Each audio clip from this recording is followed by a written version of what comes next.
The season's over. Don't bother turning up next week. Call it off now. We've had it. We're shot. We're no good.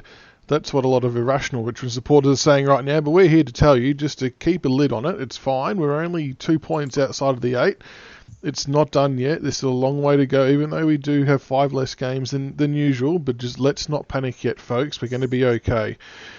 CB and Tiger71 are joining me once again tonight. Thanks again, fellas. How are you all?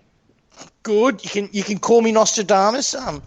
I think my prediction came through in relation to the Saints game, not the scoreline, I should say. Yeah, it wasn't a great end result. So St Kilda 15-3-93 defeating Richmond 10-7-67 by 26 points. He did say it was going to go one of two ways. If they attacked us and our skills weren't on, that we were going to get done by that kind of margin, and that's pretty much how it played out. Yep, no, it's look, credit to the Saints. They smell to kill, right? I had a really good meeting with a fellow that works in footy circles. That's all I'll say, because obviously with some of the stuff I'm going to be mentioning, if he gets caught up, you can get in trouble. So they had a set plan in place because they knew they would get away with it, as teams have against us at the moment, considering where we're at as a football club. And they used it. And their scoreline of 15-3 is a perfect example of it. We were one scoring shot less with a dysfunctional midfield and forward line. So in guys listening, I don't think our season's over. Our last quarter against Hawthorn was a bit of, queuing the rack from the Hawks, but also turning slight corner.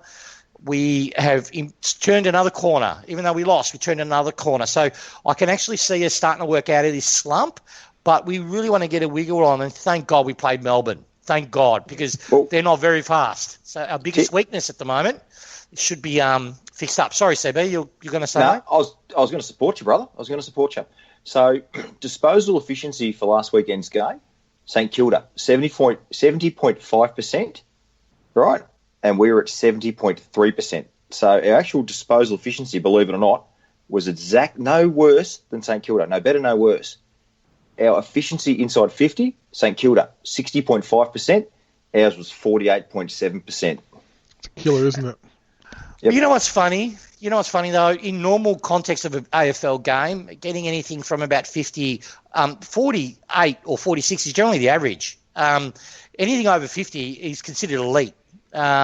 So you're basically generating a score for and we normally sit above 50. St Kilda's was an aberration in relation to get over 60, because that's unsustainable. And I've got reasons why they were so high. But I won't go into that now. I'll wait till we get to that section of our podcast. But it will tick a few boxes for the guys listening. Go, okay, that explains it. All right, that understands where we're going. Because, mate, I got it from the horse's mouth. I saw vision of it. Because he had obviously the tools to show me it. So it's no bullshit. It's what's really going on, and you won't hear the media talking about it because, hey, we don't want anything pro-Richmond. The 15-3 scoreline, watching the game, we gave them at least 4 or 5 goals, I reckon. I feel anyway, from just stupid, undisciplined free kicks. And I know you'll touch on reasons why it maybe leant that way later on. But giving away the 50 metres, and the most frustrating thing out of the lot was the uncontested marks they were taking about 35 metres out, just with no one being able to defend it, which once again I know you'll touch on, but you take away, half of those scoring shots and we're right back in it and potentially even win. So it was good to see us turn a corner, but still a lot of frustrating things we need to iron out. But it was looking pretty good after the first 12 seconds though, wasn't it? Kick a goal, 12 seconds in, everyone's up and about. I was watching it on the TV and got up and had a bit of a roar, and we looked good. And looking in parts of it, like the Saints, we actually had a coast-to-coast inside 50, which we kicked a point, obviously. That's how our season's going. But we haven't done – that was the first game we've done it in, where we actually beat through the defence with pace as well as a bit of a handball and then a proper kick to hit a target. It's just our fucking disposal. It is beyond poor. And when I say, yes, our disposal efficiency might be high – but our disposal by hand, like particularly in the Saints game, killed us. And like I predicted, if we don't clear that transition disposal, i.e. handballing to a running player and missing that target, or handballing to space or kicking to advantage, if we don't do those right, the Saints will rebound and absolutely murder us. And they did. And if we just had tidied that up and got back to our normal, we would have won the game comfortably. They did not beat us by talent, and they did not beat us by effort. But, yeah, it was frustrating. It was the most frustrating game that I've seen this year, and that includes Hawthorn game. This was frustrating because I can feel why the defenders got frustrated, but, I was frustrated watching it. Now, Sebi, I forgot to ask you, where are you actually recording this from? Because you did make a call last week that if we didn't play two ruckmen, your house would be no longer. So have you migrated to a friend's house or something like that? You would be amazed at the Wi-Fi you can get under a bridge here in the Latrobe Valley. Just make sure the bridge is not under one of those hotspot zones. Went there to Bunnings, grabbed a few big boxes, stapled them together. The kids are happy. They got a house roof over their head now. Just tell them they I've got this guy called. He's got a pretty tough life, but he's happy. He doesn't barrack for Carlton. He's my neighbour. Malcolm's my neighbour. Give him some love, mate. Give him some love. Give him some love. The ruck issue, though, you're bang on. Like, it was so cringeworthy to see Broad and McIntosh go on and centre bounce and not compare. I know Grigg sometimes did that, but Grigg was another midfielder, so he was sort of smart enough to read where the ball was going to go and actually still impact that contest, whereas those two weren't. And the Saints were just getting silver platter service, and it was really hard to watch. And it's a sore talking point, I think, for a lot of Tiger fans, but I think it's something we have to address, CB. I've been banging on for 2 weeks, right, saying it's clear to every man and their dog we need to have two blokes to contest in the ruck. One ruckman isn't going to cut it. And the moment I saw Nathan Broad in the ruck, I was like, Jesus Christ. Like, I wanted to kick my TV set in. And it was just, it's not working. It's that clear. Like, we're all watching the same thing. Marshall just kept going straight over the top. And they ran. There's probably about 3-4 goals out of that. Yeah, yeah. It's just forward momentum. Yeah, easily. And it's like we're giving it to them. Like, the game's hard enough as it is. Like, for Christ's sakes, this week you've got shortened quarters, 6-6-6. So you got two things against us already. Well, not just us, but everyone. But then to allow quick clearances into their forward 50 like that, they give them prime opportunity to score is just criminal. Well, correct. Purely because of the way the game's now structured, 6-6-6. So if you can get a decent centre clearance where you can put it 30 out into a hot spot, holy shit, it's worth its weight in gold. And we're just giving it to teams. It's like, what is going on? Yeah, not only that, we've got a lot of players that are out of form as well, which doesn't help. Dusty was almost unsighted. Hawley had a shocker. Caddy copped a bit of a knock, I think. It was a little bit down on form. Lambert, Stack. It's just too many players, I think, Tig71 to have not all firing at once. It's hard to win games when that happens. Yeah, look, just on the ruck thing, the reason Grigg did it is because he had what? He had a footy IQ, right? Harwood used to mention it all the time. The guy's a genius. He's now coaching in Geelong. He's super smart. That's why he chose him. Don't fucking tell me that McIntosh and Broad have the same IQ to Grigg. So why do it? I don't know if Nankervis blew up because it was his first game. And if that's the case, it's not Nankervis' fault, who I thought was BOG. That's straight on Hardwick and the coaches. Now, I defend them but let's be honest, they blundered by not bringing in a second run, a second mobile tall. And here's the kicker. I'll go the reverse. So they dropped Ryder and brought in that Spud Kent, right, who kicked one of the arsiest goals I've seen in a long time, right? But imagine what we could have done if we had a second ruckman. We could have got that momentum going our way.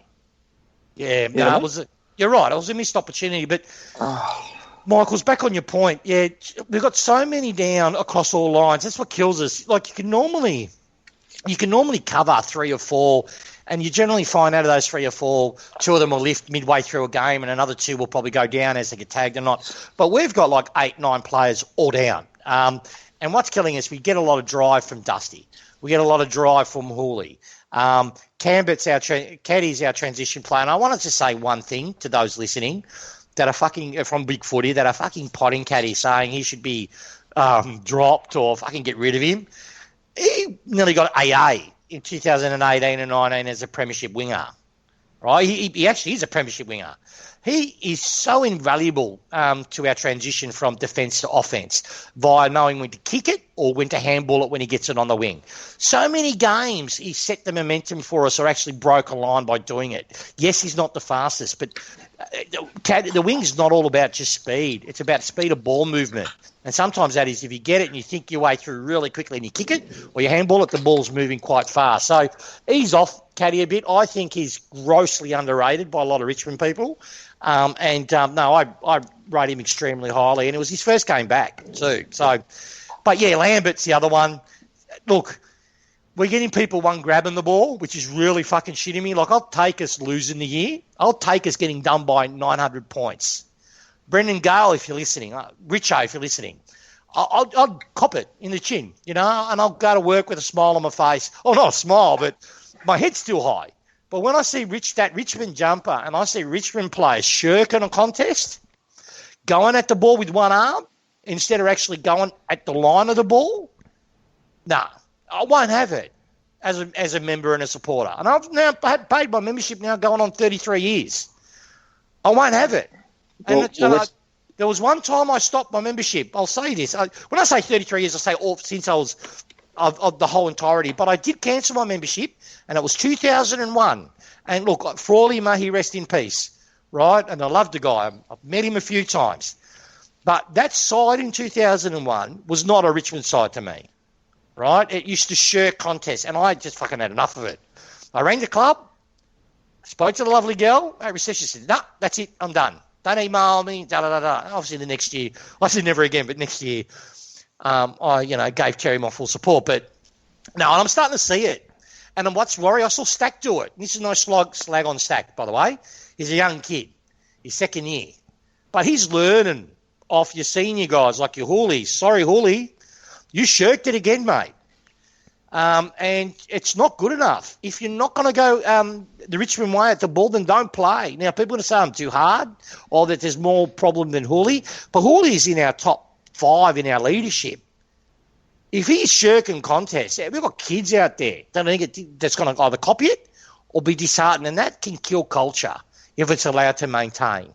So I hope, Damien, just one thing about this, my wife said to me the other day, she goes, I think you got over the game pretty good. And I said, yeah. And she goes, why? And I said, because guys, if I wish I could have a beer with a few guys to get to know me, but generally when we lose, I'm awful till the next game, right? That's how I am.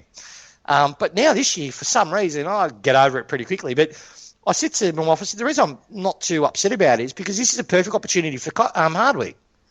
This is going to really show his coaching now to work us through this flat spot. But also, let's see if he has the strength to go, you know what, Hawley, you are shirking contest, mate. Yes, we all love each other, but you know what, you're not playing. And how he delivers that message to the group that it's absorbed by the right way. Because something has to change. Yeah, it has happened a couple of weeks in a row now, and you're right. We don't want it to creep in from all the players, but very frustrating loss. But hopefully they're all, seething a little bit from it and breathing fire coming out against Melbourne this week. Before we push on, did you want to sort of talk about the analysis convo that you had recently? Yeah, excuse me. Yeah, sorry, I just coughed. Apologise to the listeners. Yeah, no, I had a really good coffee. And I didn't realise my mate, I'll just call him my mate, actually could look at showed me all the proof, right? So basically vision from down the field and all that sort of stuff. Not just from Foxtel IQ, but, really good vision. And what he was telling me, and he works in the AFL, doesn't work for the AFL, but works in coaching. So we're in opposition to him. So he's a couple of the points that I said, all I said was, mate, I said, what's wrong with us? As you coach against sides, us as opposition. From what our brand is, what's not working? He came out with some gems, right? And the first gem we want to talk about is our game is based on one stat, right?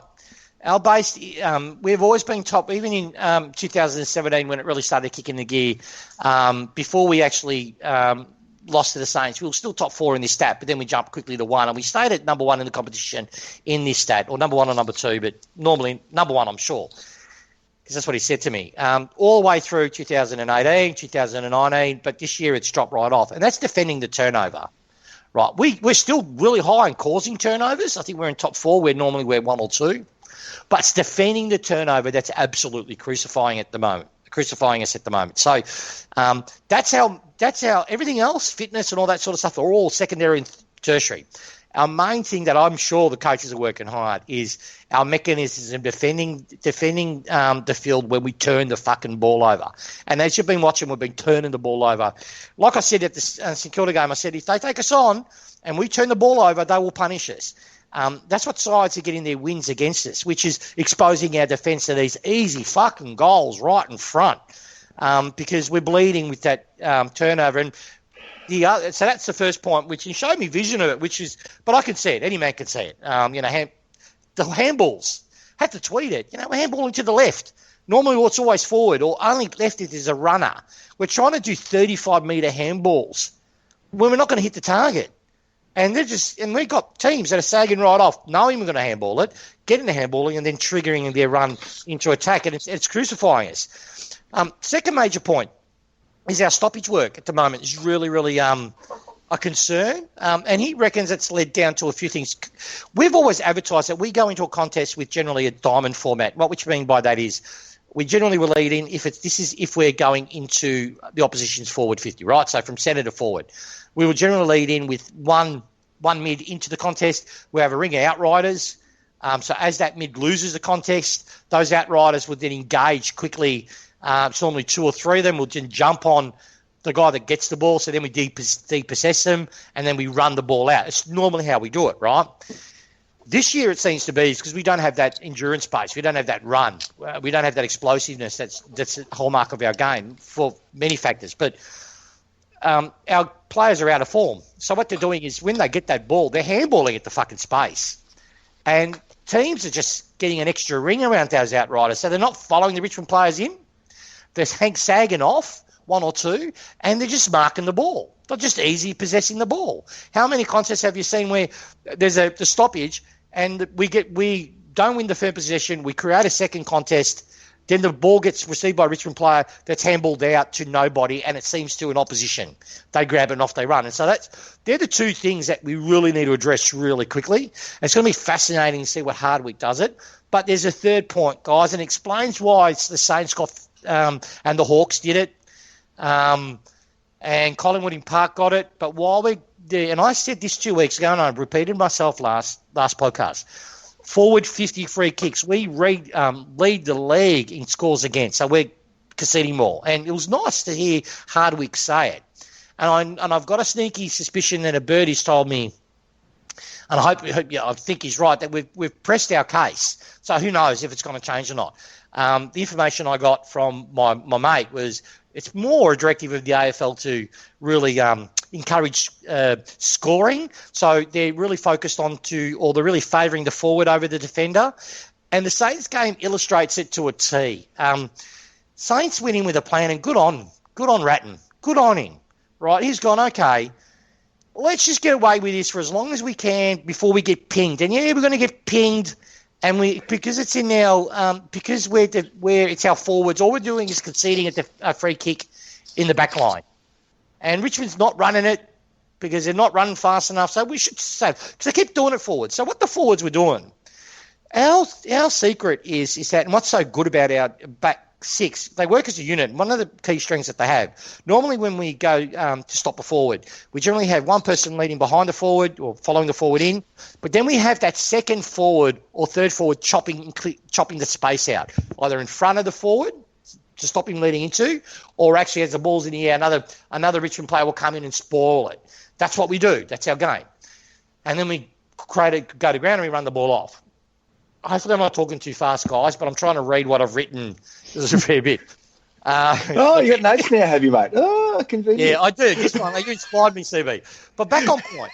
What we're doing now. What's happening now? What the Saints did. They were instructed, their forwards, to block, hug, basically pull to the ground, smash into our defenders to create space, not to allow us to help. And there were so many examples of it. Like, There was a few I saw on the vision that just blew my mind, but there's one you guys can check at Fox Footy. Just go to your IQ, go to the fourth quarter, Marshall's goal, right? If you have a look at it, he leads up uncontested, and this is why that Saints took so many uncontested marks, because a contested mark is when a defender's with the forward. Uncontested mark is when the forward just grabs cleanly the ball in the hands. You see that flopper. I think it's the same forward that flopped. He body hugs Asprey. Literally. You see it in the vision. Hugs him like he's hugging his own mother. So his head's pressed on Asprey's bosom. That's how blatant. And he's holding on. So back against the play. The ball's coming down. He's hugging Asprey. Asprey's trying to push him off him. And the guy gets a clean takeaway. And then if you look, and you won't see it because it's not on Fox, but on the ground vision, you actually see Voston getting pulled to ground in the same play, getting dragged physically, just dragged to the ground. And Marshall got a clean mark. The umpires didn't pay it. And you actually see Asprey say, "What are you doing?" to the umpire if you lip read. And that probably explains, and I'm not defending the defenders giving those soft free kicks, but I think they're getting jack of it. It's like it's happened in the Hawks game, getting arm pulled, getting slammed into the ground, getting basically another one in the Saints game. I think it was in the third quarter.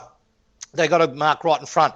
But you see the small forward charges to the side of the contest, not realistically attempting to mark the ball, right?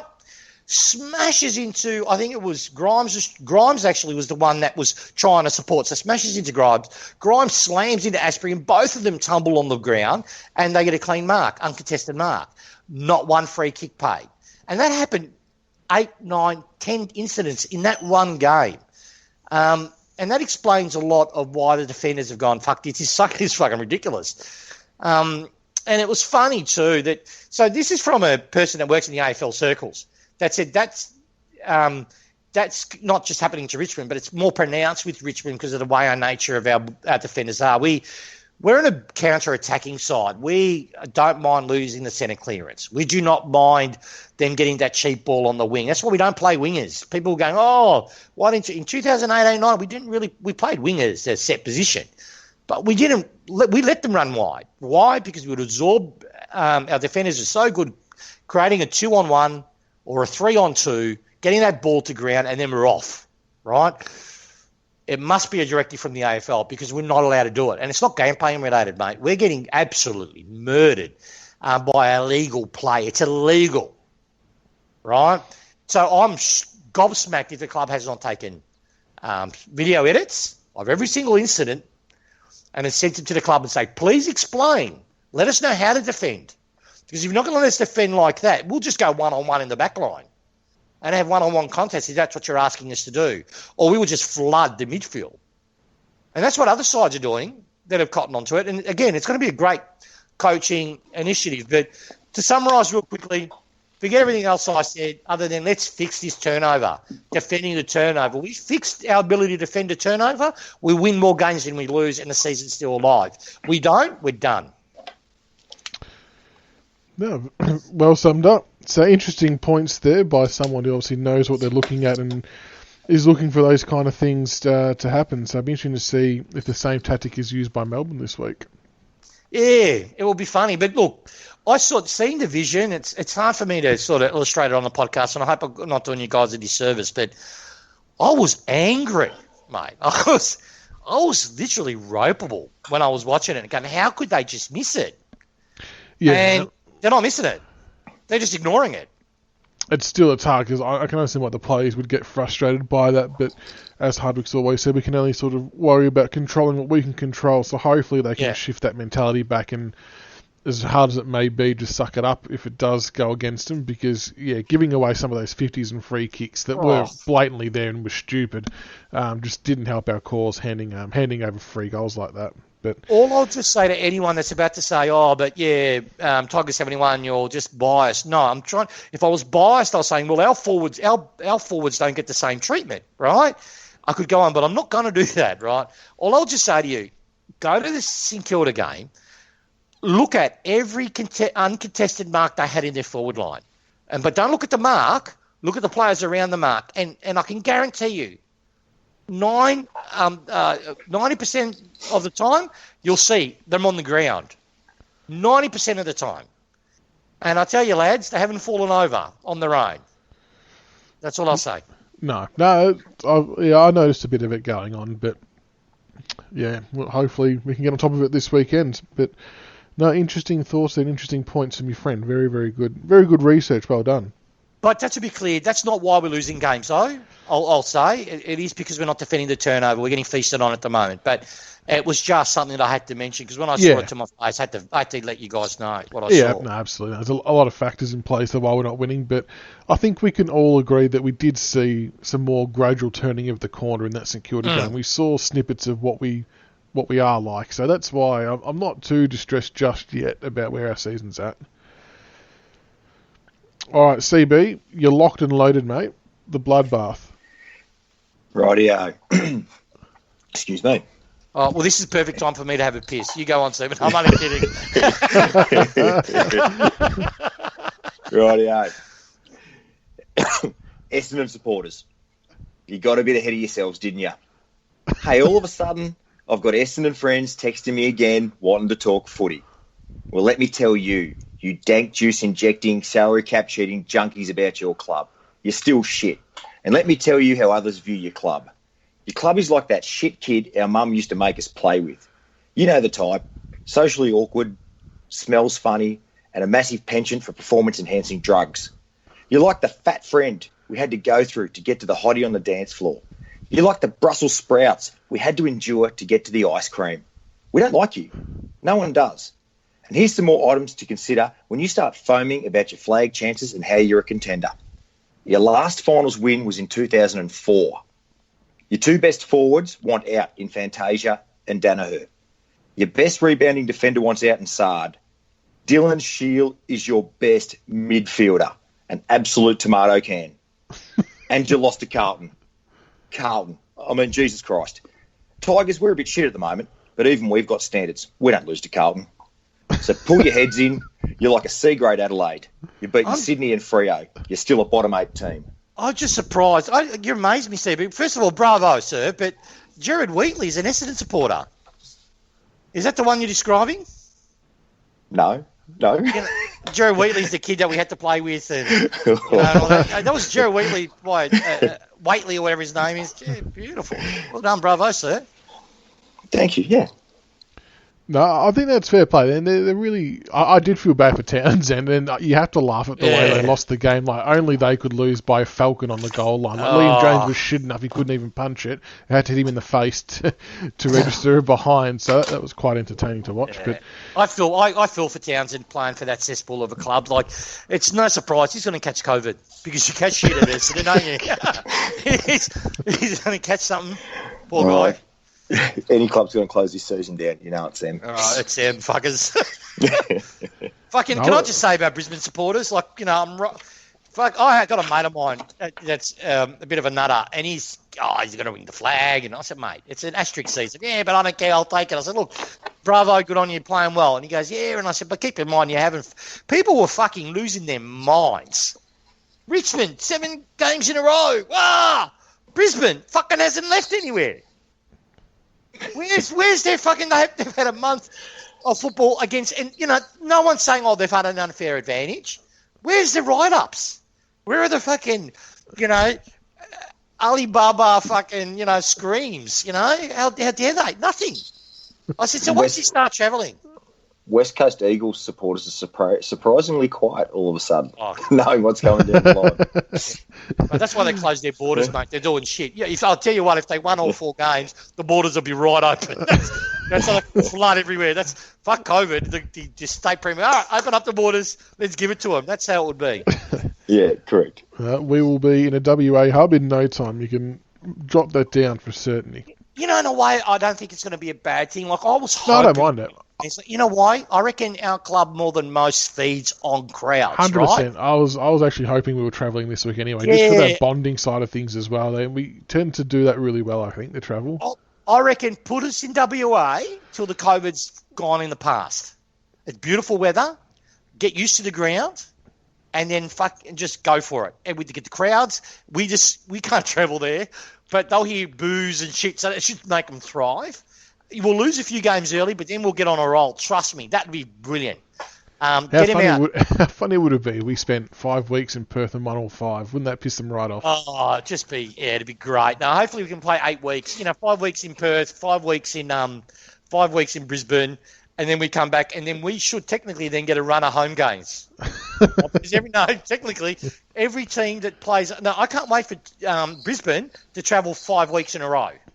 Because that's what they said, yeah? If you go to a hub, when you come back, you don't have to travel for 5 weeks. That's what they said. So the ones that have travelled get an inconvenience, get their back ended towards the end of the year. Yeah. I'm sure they. So that's got to happen to us. If we have to travel and we go to a hub, when we come back, we deserve then a block of games, right?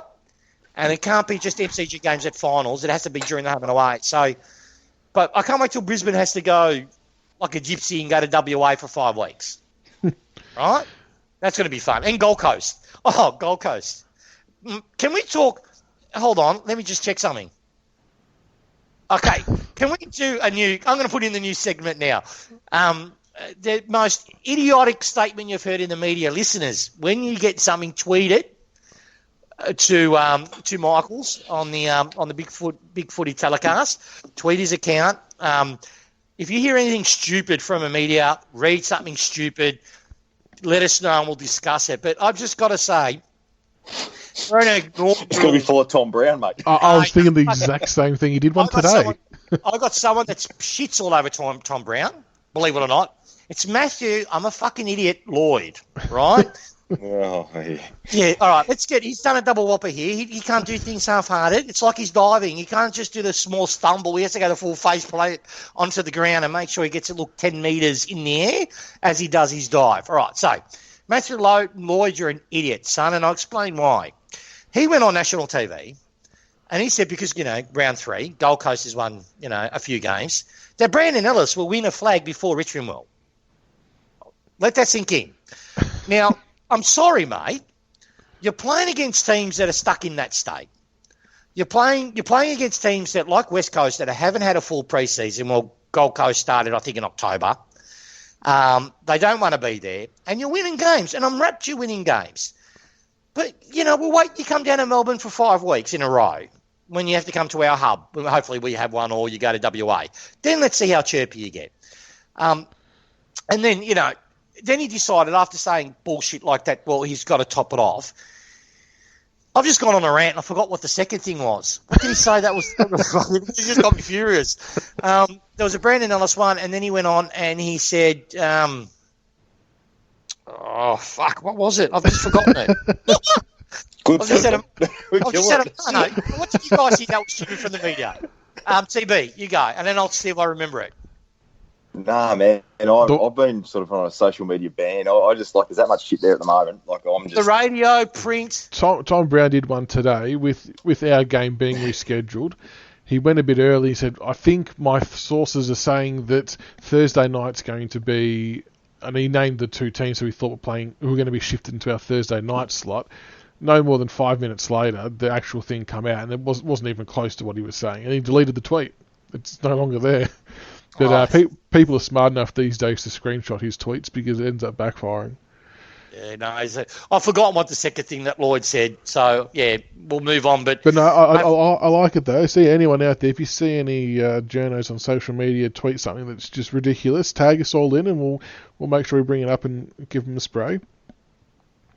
I hope that's not the first sign of dementia too. That's a bit scary. I've literally gone blank. I can't recall it. I'm sure someone will help me on Twitter. What was the idiotic thing outside of Ellis that Lloyd said?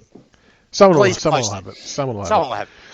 All right, we'll push on to some more listeners' questions because it was a pretty good hit last week. First one, we'll go to you, CB17 from Sinbad. What to do? Go on.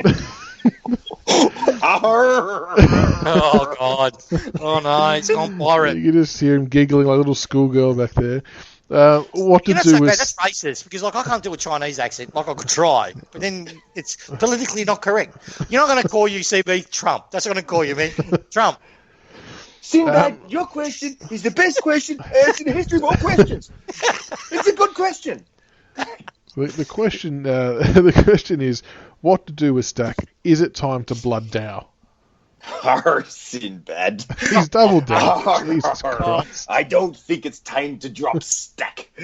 Actually, I'm not sure if we should drop Stack or not because he seems a bit more comfortable. Actually, I can't do the pirate talk anymore. It's funny.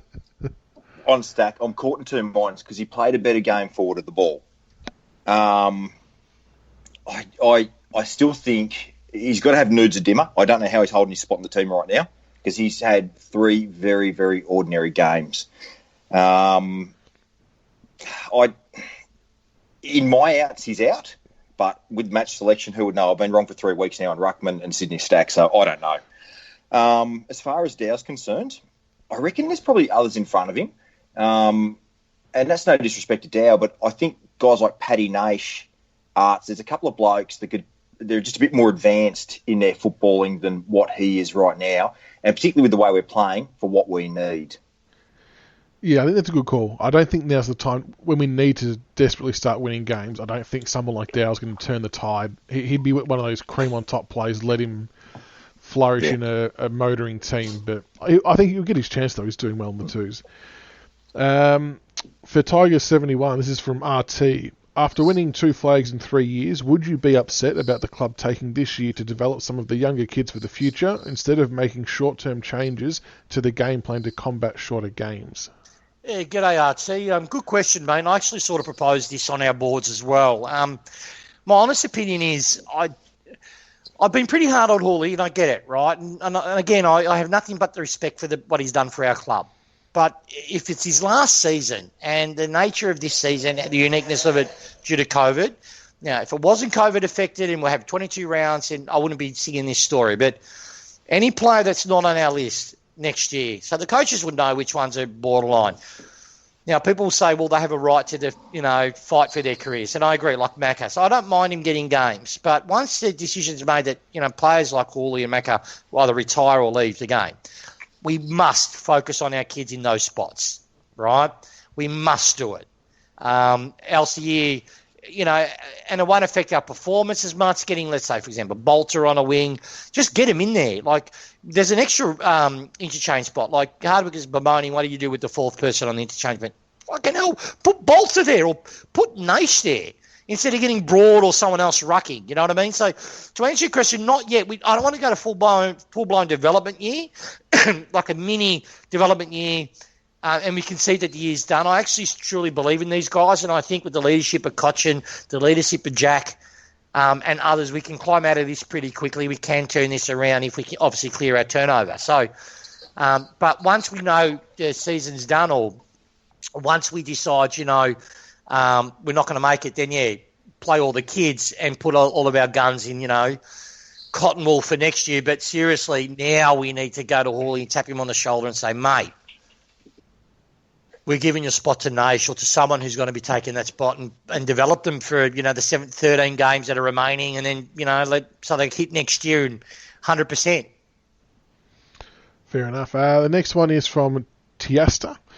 I don't even know. I think this is a piss take question because I know he loves Jack Graham, but he just wanted to know how good is Jack Graham. And Jack Graham's good, but he needs to start tackling. I know he's got shoulder injuries and he's a bit worried about it, but that's just been a little bit of a weakness on him this year. But I think he'll find his way back into the team at some stage, and he's just got to play in the guts. It's as simple as that. That's his best position. That's where we benefit most from him being in the team.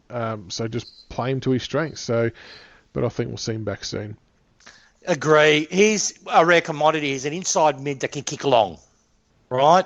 I'd be saying to him, mate, all right, don't worry about this defensive shit. We're screaming out for an extractor. Go and do it. Extract the ball. That's it. You just go ball, get ball, handball, ball out, or kick it, and see how he goes. Give him a good month of doing it. But if he doesn't do it, I don't see him lasting because he hasn't got speed.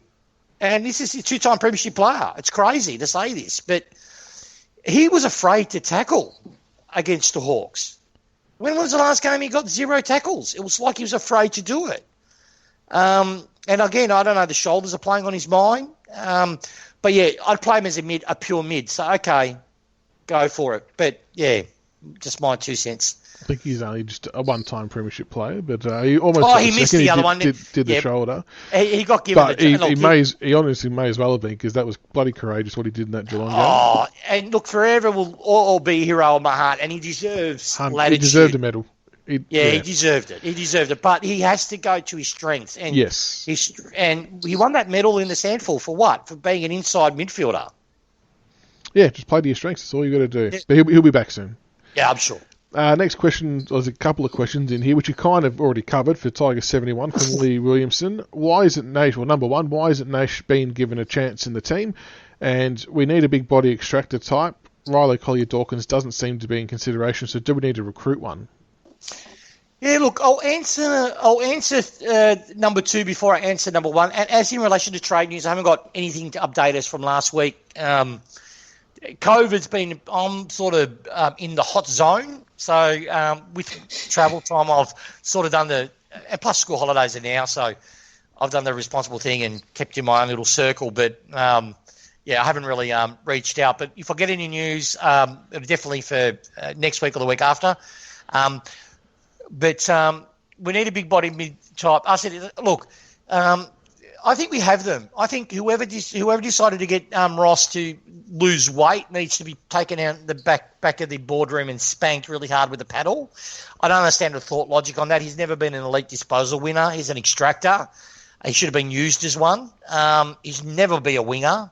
I don't know why would you lighten someone. So I thought we had a big-bodied mid that could have stepped up this year, but for some reason we decided to make him slimmer. So I reckon just get him eating Maccas, get him to do no running and see how he goes. So I don't think we really need to recruit one. I will say, and it probably leads a little bit to point three, I was the first one to break the Crouch rumours, right? He ended up staying. He couldn't get the deal that he was tradable, blah, blah, blah, blah. And ended up happening. It was tradable, but obviously not to us. His value is dropping by an absolute street. He'd be ideal for us. Yeah, he's medium pace, but he can get the fucking pill. He can get it. I still rate him. I rate him. He's just, his heart's not in it. Gold Coast won't go for him now because they've got, this year's created an illusion for some sides, which is great. Like, you've got your shit sides like your Carlton and your GW Gold Coast Suns thinking they're better than what they are. This will create that, which is something we can take advantage on. I would not say no. I would not. I haven't had it confirmed yet, but I'll dig into this one. But I wouldn't be surprised if Crouch, we didn't go asking a question again. I'm sure he'd be accepting a lot less money. Just to get out of Adelaide, who wouldn't? Yeah, and my God, to the Tigers, because everyone will be thinking at the end of the year, regardless how this season goes, Richmond's going to rebound hard.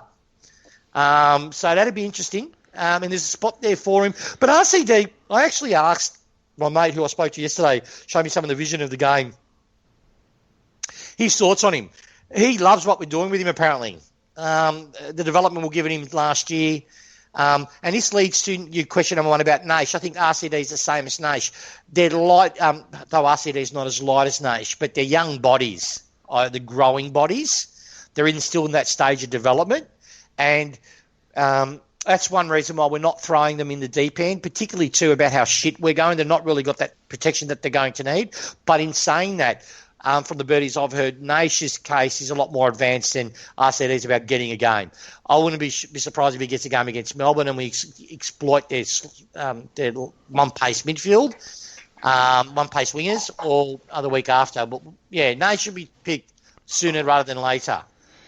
All right, the next one's for CB17. It's more of a thought on the comment rather than a question. It's from Renee. The change in assistant coach's role seems to have altered our setups, e.g. our defenders are sitting really high and delivery is more long and high to forwards. Seems like players are confused as normal plays through midfield, see players not in position, missing targets and fumbling, etc. Thoughts on that as a statement? Well, I've got a bit of a cheat answer here. G'day, Renee. Just walk away, Renee. Great song in the 90s, that one. I'm face palming. People just give you a visual. I'm actually got my hand on my face. Just face palming. There you go. So, actually, Tigercast71, he's pretty much answered a lot of that question with the previous analysis. And further that on the coaches, apart from losing Carosella, we've actually kept most of our coaches. They've all taken pay cuts to stay together. So a lot of that IP, all of them, all the coaches. So, and And you can check that. Neil Baum is on record. He did an interview probably a month ago and was discussing that. So it's out there. But that's so all that IP. I know we've lost Carousella, but all that IP. It's the same group of coaches working with the team from the same things as last year. So it's really coming down to what Tig said more than anything at the moment, and that's what our coaching group has to work through and try and get the win. Hope that answered it, mate. Can I just say? Oh, you go. No, you go, Michael. We might be saying the same thing here. Does it start with a C? Yeah, it does. I get real shitty when I see people say, it's because we haven't got Carousella. Yeah. I'm like, hang on. The players who had him there for 3 or 4 years, they learned how to play a certain way. They haven't just forgotten what he said overnight because he walked out the door. Like, they still know and remember what he said, I'm pretty sure. I just don't see how that makes that much of a difference, though. They don't need to be told how to do that week in, week out. They know how to do it. And another thing too, just a pierce an illusion bubble. His role changed from 17 to 18, and his role changed within the club from 18 to 19. Yes, in 17 he had a big. I know people dimmer haters like, he's the one that created all of our ball movement and transition, hence the game plan, which is not true at all, right? But he did. But his role changed. So like last year, he wasn't the architect of what we saw in 2018 and 19. So I'm not disrespecting Carousella, but he wasn't. He was just a really good assistant coach. Now, Essendon's paid the thing for him, and if Carousella was such a genius and master, where's Essendon? Why aren't they winning every game with this? They're trying to copy our style. They don't have the personnel for it, and they just lost by Carlton by a point. So, yeah, fuck this Carousella shit. It really pisses me off. Sorry, I was like to get that off my chest, mate. Us people with dementia.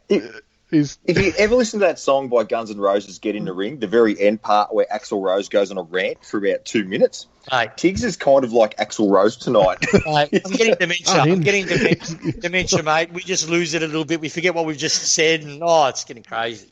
Crazy. All right, next one for CB. We'll whip through these last few. From Stefan M. Do we persist? Well, I know what your answer is going to be. Do we persist with Broad or McIntosh as our second ruck, or do we bring in someone like Bolter or Troll? I'll tell you how I'm best going to answer this question. So, if you guys in the streets of Melbourne or Traralgon, wherever, if you see a dude who looks like Brad Pitt walking down the street, like a brick shit house, walk up to him and say, I think the Nathan Broad and Macca combination in a ruck is a really, really good idea, and see if I don't punch you in the face. That's what I think on it. We need a second ruckman. I've just burnt my house down on this, Matt. Stefan, you got to understand. If you didn't hear last week's show, I burnt my house down because we didn't play a second ruck. That's how I feel about it. And now you're referring to yourself as Brad Pitt. People who know me know how bad a joke that is. So, actually, I have had Chris Judd references, believe it or not. Like, don't ask me about that. That's even more sickening. But honestly, Boulder or Child has to come in. My personal, I'll go out here. I'm going to say something. We had a bit of an off-air chat before we started recording tonight.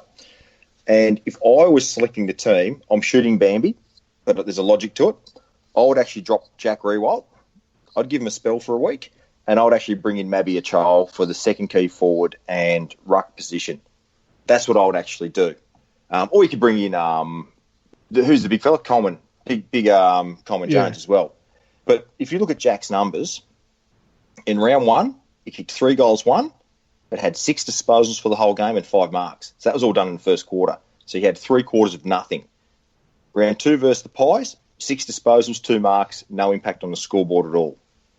Hawthorn, 2 points, 11 disposals, 4 marks, and a lot of that was in the last quarter. He sort of come through and had a few touches.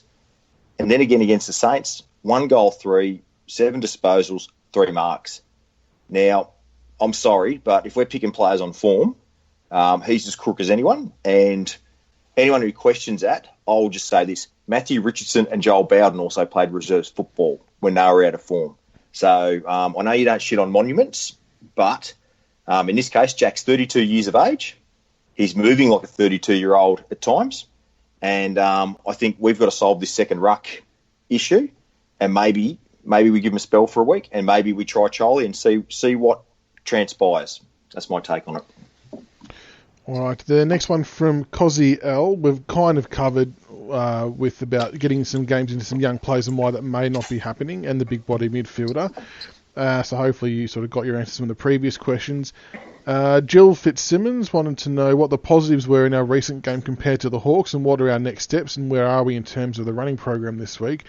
I think we definitely turned a corner. The fact we scored a goal in the first quarter was a positive start, and just I think you said off air, CB, that our scoring improved by 35% or something like that. So we've pretty much doubled our scoring capacity while not playing great football. So that's a good sign, but it's still just locking down defensively and making sure we don't leak those easy goals. So if we can tighten up that area, and hopefully the bulk of running's been done and dusted, and hopefully we start to see the reward for that in the coming weeks. It felt like, I think we could all see that little spurts of play in that game against the Saints where it's like, yeah, that's what we're used to seeing. So it's starting to come back slowly. So hopefully this week we'll see, a little bit more of that, and hopefully we can nail the D's and get a win on the board.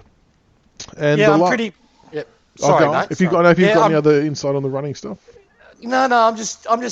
We saw a transition in play a couple of times where we actually did coast to coast. We didn't score because, our form is so shit at the moment, but we managed to work our way by hand, and that was pleasing. That was the first time I've seen it since the Carlton game. So let's hope we just onwards and upwards. And the last question from Matthew Hastis was kind of all covered off as well about the core is still strong, but feel like the pressure from the kids will help get the best out of the veterans, which we might be lacking now. But obviously wanting to see Naish, Dow, Troll, Bolter and Turner and RCD get some games, which we all want to see, but it's just got to be the timing's right. But it sounds like a couple of them might be a bit closer than we think. All I'll say to that, to answer that question, was what I want to see is players get picked on form. That's all I'm asking. If we're belting teams by 80 points in the reserves like we did against St Kilda, there's obviously got to be a couple of guys in there that are going okay, that have probably played all right the week beforehand. So if we've got blokes that are down on form like Hooley, and we've got blokes in the reserves going okay, then play them. Play form players. It's common sense. Yeah, 100%. I mean, that's why I know we're not playing VFL this year, but that's why that greater football's there to get people back into form in some ways. All right, on to the game this week, which up until midday today, we were playing West Coast on Thursday night. Then that got turned on its head because we're not allowed into Queensland. But probably not I would have actually liked to have travelled this week, to be honest. I think it would have done us the world of good, but we can't do much about that now. We're playing Melbourne, who come off a close loss against Geelong. They played okay, didn't shoot the lights out, but I think you sort of hit the nail on the head early on, Tigerc71, about their pace is kind of one pace, I suppose is the best way to put it. But they're gonna want to bounce back. I always find against Melbourne that no matter where they are on the ladder or where we are on the ladder, they always think they can beat us. There's just some mental thing with them that they always give themselves a shot. So how do we see this one playing out, CB? It's going to be, again, we've got to just contain a couple of blokes. So they're using who's the red? Is it Oliver? So he's been playing a bit of a lockdown. Yep, he's been using a bit of a run with lockdown role. So he's in pretty good form. So you'd expect him to probably run with Dusty or someone. So he'll go all right. Gawn's the biggie, isn't it? We've got to stop Max Gawn to have any chance of winning this game. So we have to have two rucks. We've got to go two rucks to cover, because who's Melbourne's second ruck? Is it that North Melbourne dude? No, Pinone, whatever. Bruce, whatever. No, God, no. He's a spud. Let me have a look. Did Pedersen ruck for them last week? Pedersen? Didn't he retire about 3 years ago? Oh, I don't know. Jeez, we're showing them a lot of respect. Melbourne's that vanilla. They all look the same. Don't play. Did he? Maybe. No, he's not there. Hang on. I'll keep looking through the list. Carry on. But they're the most vanilla side. All I'll say is with them... maybe Tomlinson... I reckon Tomlinson might have done a bit of a chop out in the kind of broad-esque type of role. I can't see there's our chance. But there's our chance. If we can break even with Gawn and put a second player who can jump and ruck like a Chol or someone, that's our chance to get in over the top of their second stringer and get momentum our way when we need it. And that's what has to happen. If we don't play second ruck, I'm just going to lose my shit. If I see Camden or Broady going up and get ruck, can you imagine? Just get a mental image, people, of Nathan Broad rucking against Max Gawn, and just tell me if that looks right in your head. Yeah, I know. Look, I feel for Broad too. He was doing it under direction, but look, we must have a friend in AFL House, because to any side that I could hope to play in the form that we would be Melbourne, and that really is because they're one pace. So we're not going to lose the game based on speed, right? Their forward line is absolutely Scheisenhausen, right? They can't convert an inside 50 to save themselves, much like us at the moment, right? But what's two things they're going to do to us, is which we're lacking at the moment. They're going to inspire an aggression in our play. Because, like you're right, they always lift up. They've been on record. I think one of their players, I think it might have even been Viney or Jones, because they never played finals for so long. Every Richmond game was like a grand final, like a final for them. I think they're on record of saying that. So they're going to throw everything at us. And I think what we need is a side that we can absorb the pressure like we used to and then beat up on. That's what we need. Close, contested. They're not very talented, so we'll be able to get – they've got some really good players, don't misunderstand me, but let's say, for example, that Ranger that they've got, right? If he follows Dusty around, Dusty's going to kick 40 – he's going to have a 40-possession game, right? 100%. Because, that Ranger, Oliver, he'll just flop and dive, and he's an okay player. He's not a bad player. No, but the thing is, but he doesn't hurt you, right? So if he has to be defend, Dusty will make him defend, and he won't like to defend. But I reckon our midfield needs a midfield that's a little bit slow, a little bit less of an IQ, that play one way all the time, which Melbourne does. They don't really have a plan B. They don't have a plan C. Let's hope they bring Jones in. I think they will. Another slow-paced mid. He'll be fired up. He's kind of the barometer, I reckon. If he's cracking in hard and getting a few early touches and doing some good things, everyone else seems to lift around him.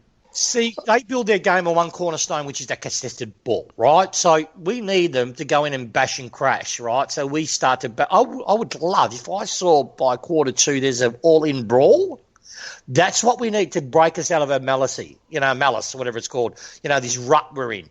I reckon something like that, and then we go ahead and win the game. But you beat me to it. Watch for Jake Melsham to do his fake tough guy shit. You talked about a player that was getting tin-ass goals. I think that's saying, Jake Melsham is Mr. Tin-ass. He could drive his car, smash into a wall, right? I dead set, fly out of the windscreen. You'll fucking glance at that 0.1% chance, glance off the wall and fucking land on my couch. Well, that's what he'll do. Because he's a fucking tin ass. I wish I was tin ass like him. He's just a tin ass, ugly fucker too much. So the guy we've got to control as well is he has the potential to explode against us. He's sort of been thereabouts, but never really done anything. But you're not talking about Porky. Oh, Porky. Yeah, nah. Petrarca. Porky. He's worked. Hang on, just hear me out. He's a Porky. He's lost a lot. He's worked very hard. And he's looking a different footballer to how we've previously played. And we'll need to give him a bit of respect because he can actually work forward. He can work forward and score. Yeah, so we need to show him a bit of respect. Look, he can. But we've got the tools to handle him, right? He's got talent, but if it gets a bit too hard, he'll stop, right? It's like Salem. Gets a bit too hard, he'll drop the ball. My worry is the umpires. I'm sorry, but that's my worry. If they kick the ball deep into their forward 50 and they have been watching the last 3-4 games and they start to smashing our defenders and they get away with it, they've got the height to trouble us if Gawn streams back. So I hope, my wish is that we put Stack in the forward line. That's where he's playing for the next month. We drop Hooley. Bye-bye, Hooley. We drop either McIntosh or Lambert. Or if Caddy doesn't play, but either McIntosh, Lambert, or Caddy. I feel for McIntosh, but I don't think he's going to see our next premiership. And then I would put Bolter in to cover our second ruck. We're strengthening our forward line for putting Stack in, and then I would put Naish on the wing. Right, so and we've put Naish in that fourth substitute spot. That Hardwick said, I don't know who to put there. Mate, we'll put Bolter. He can play wing for spurts and second ruck or even go forward to defence if Ashby's out. We've got Naish there. And then that's what we should do. We should be using that fourth spot for a kid that can inject a point of difference. Because one thing with us, because we all love each other and we care and, we all touch each other and stuff, we really thrive on that goal from a first-year player. We really thrive on if a first-year player does something courageous, right? or a new player does something really, really well. Without having crowds, which I reckon has affected us more than anybody else. And I know I'm a Tiger man. That's not false getting up. I don't think that gels well with us. So if we can get, let's say, Nash kick a goal, they all lose their fucking minds for him. Come streaming in. That's going to lift them all. You know what I mean? That's what we need. Long story short, you want my thoughts on the game? We either win or lose at the selection table. It's that simple. No, that's fair enough. And in the Asprey comment before, there was talk, I think it either came from him or someone at the club maybe, that the injury he had on the weekend against the Saints, apparently his kneecap slightly dislocated and he had a bit of a limp. So he's a chance to miss apparently, so that's where the bolter factor could come in. But yeah, it'd be interesting to see who else comes in. Like Troll kicked 5. Apparently Rioli had a good game. It sounds like Pickett had a good game. He had 9 tackles, played in the midfield the whole time. So at least guys who are going back there are actually performing to try and come back up. So it's not like they're putting in a shit effort. So can I tell you something that my mate said to me that if he was coaching, he'd do for our selection against Melbourne to create a point of difference? He would actually take Jack Rewalt from the forward line. Say, Jack, you're not forward, you're the ruck. Right? You're playing second ruck. And if you're not a ruck, you're going to be one of our mids. This is a perfect game for him. He gets to run around. Mate, you've got no position. Just run. Have fun. Go play. Get creative. Get confident. That's what I will do. Then I would put CCJ in the forward line. CCJ, that's your forward. You're the main forward with Lynch. Right? Put Lynch in, because they've got to have to work together because Jack will retire in a couple of years and Lynch will still be here. CCJ, here you go. Lynch, work it out. I would then go to Stack, go to Crumb, Shy Bolton, alternate from forward to wing, and Nash can alternate from wing to forward. And then and put Bolter in the back line if Ashby doesn't get up. I reckon doing that, we've got and then I would probably, that fourth spot in the bench line, I'd pick the best kid that we've got. RCD, Arts, anyone else. It just escaped my Chol, Dow. Anyone we want to give a bit of a run. But, like the short quarters are killing us because our grinding play style is running out of time. So I'd go to them, all right, guys, you know what? The last 5 minutes of every quarter you're in so we can get that burst energy. That's what I would do. So it'll be interesting to see what Hardwick will do. All right, well, very good thoughts there. We'll finish up with the predictions. This will be interesting again this week, including margin. CB, what are you going with? I'm going to go Richmond. I think we'll break the duck this week. I'm actually confident. And I think we're going to win by 100 minus 99. Minus 99. Okay. You mean a one-pointer? Yep. Well, I can just say one-pointer, man. We haven't got COVID. Jesus. Pirates, fucking mathematician. Mate, I'm losing. Hey, Tiggs, yeah, I've got a joke for you. No, I'm face palming against guys. Why are pirates pirates? Why? Because they are. Oh, shit. That's so bad, mate. That's... What's your prediction, Jigs? That's well, what can I say, man? You got to give me a bit of breathing room. That's horrendous. That's fucking horrendous. That's horrendous. All right, I've got a joke too. I'll say what you. All right, this is how I see. Honestly, this is how I want. If the game's contested, I got a feeling this game can spark us. Their defence, Melbourne, while solid, can buckle if given too much pressure against it. So I'm actually going to go on a bit of a limb. I could actually see this is a game that we get our mojo back and we start. If we kick accurate and we clean up our disposal, we can win by 40+ points. So I'm going to. If you're a punter, get on that. 40+. Get on that. No, not being outlandish too. With Melbourne, we don't score more than generally 20, 30 points. But against Melbourne, we tend to kick 36, 38. It's generally what our margins have been. So kicking 40, I think we're really pissed off about the Saints game. I think they're starting to get Jack losing. We've not lost 2 in a row since last year, but not for a long while. I think they're Jack of it. And I can really see us coming in and go, okay, we want to fight. And come out and go bang, bang, bang. So that's my tip. And I'll go the Tigers by 17 and keep an eye on everyone targeting Lever at some stage, just as a bit of a reminder about 2017. How bad is he going? Well, he's an $850,000 player playing like a $450,000 player, according to a shooter. He's it's the knees. I feel bad for him because too much pressure on himself earning that money. The arsehole got stuck into Townsend in the 2017 Granny about his speech impediment. Yeah. No sympathy from me. Hope he gets his head buried into the turf again. What happened to him? What happened? How did I miss that?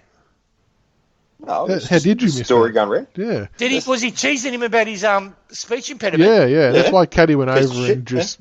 Yeah. Caddy just went through him like a ton of bricks, and then Townsend nailed him again after. Okay, what's Lever's Twitter?